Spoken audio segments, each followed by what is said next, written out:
300 আসনে নির্বাচন করার সক্ষমতা জামাত ইসলামীর আছে। আমরা 300 আসনে প্রার্থী আমরা প্রস্তুত করে ফেলেছি।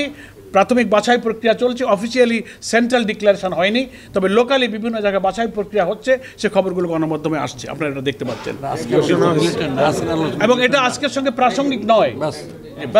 তো আমার মনে হয় যে আপনাদের নির্বাচন কমিশনকে আপনাদের কোনো বলেছে যে আমরা সংস্কার করে করব নির্বাচন দিব, ওনারা তাদের সাথে সরকারের রাষ্ট্রের বোঝাপড়ার ব্যাপার, রাষ্ট্র এবং সরকার এই সংস্কারের দায়িত্বগুলো পালন করবেন, তারপরে নির্বাচন কমিশন তার দায়িত্ব পালন করবে। কোনো আশ্বাস দিয়েছে না, আর কোনো আলোচনা হয়নি। আমরা 2 ঘন্টা 10টা থেকে 12টা পর্যন্ত লং টাইম খুবই খোলামেলা ধৈর্যের সাথে আলোচনা আমরা উভয়ই করেছি। আমরা নির্বাচন কমিশনকে ধন্যবাদ জানিয়েছি। আপনারা যারা সাংবাদিক বন্ধুগণ দীর্ঘ সময় আপনারাও কিন্তু অপেক্ষা করেছেন, সে কারণে we are very much grateful to you. আপনাদেরকেও আমরা ধন্যবাদ জানাচ্ছি।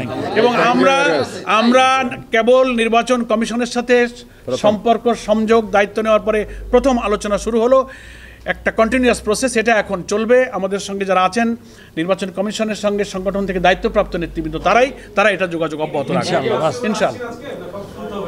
জি নো, এটা আমাদের আগেই সাংগঠনিক সিদ্ধান্ত। আমরা ইলেকশন করব, নির্বাচনে আইন নির্বাচন কমিশনের দায়িত্ব নিয়ে আমাদের পক্ষ থেকে আগেই সিদ্ধান্ত যে আমরা রুটিন ওয়ার্ক, আমরা এর পূর্ব নির্বাচন টাইমে ইলেকশনে আমরা সেভারেল টাইমস এসেছি, এটা আমাদের দায়িত্ব।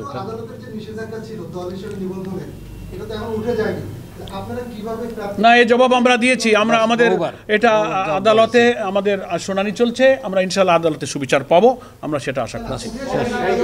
না, নিষেধাজ্ঞাই তো দেয় না, এই কথাটা তো ঠিক নয়। না, এটা নিষেধাজ্ঞা নয়, এটা কোনো নিষেধাজ্ঞা না। প্লিজ, আপিল মামলা চলছে, 2টো রায় হয়েছে, একজন পক্ষে দিয়েছেন, 2জন ভিন্ন দিয়েছেন, এটা নিয়েই আপিল। সুতরাং একা কোনো নিষেধাজ্ঞার বিষয় নয়।